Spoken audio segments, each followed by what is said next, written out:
CST, un portrait glaçant que dresse Manfred Seyferth.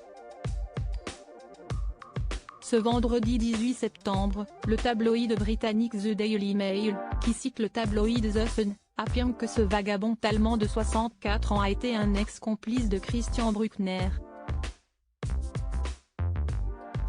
Et son temps passé avec le suspect numéro 1 dans l'enlèvement de Madeleine McCann lui a ouvert les yeux.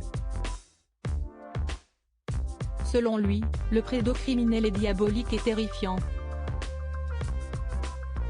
Il est mauvais, je ne l'ai jamais aimé et si est-il un psychopathe, a-t-il ainsi glissé, il est obsédé par les petits-enfants.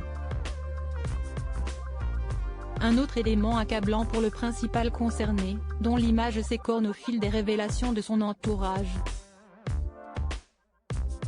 Il a toujours eu une petite amie avec lui et je pense qu'il est facilement capable de prendre un petit enfant, ainsi poursuivit Manfred Seyferth, qui a servi de témoin clé lorsque Christian Bruckner a été incarcéré pour le viol d'une Américaine en 2018.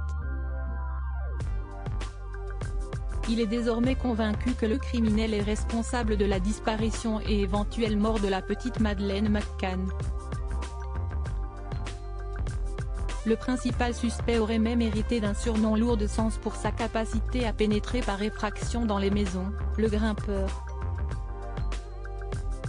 Christian Bruckner aime les jeunes filles. Manfred Seyferth s'est souvenu d'une anecdote qui ne fait qu'aggraver les soupçons autour de Christian Bruckner.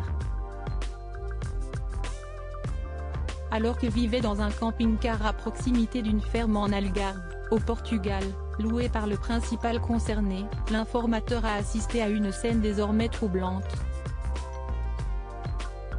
Le suspect a quitté les lieux peu de temps après la disparition de la petite Maddie. Un an plus tard, les deux hommes se sont retrouvés lors d'un festival en Espagne. Des retrouvailles dont Manfred Seyferth garde un autre souvenir accablant. Il est arrivé dans un grand camping-car américain et était avec une jeune fille, elle avait environ 15 ans et il aurait eu le double de son âge, s'est-il rappelé. Il aime les jeunes filles, il a beaucoup de convictions.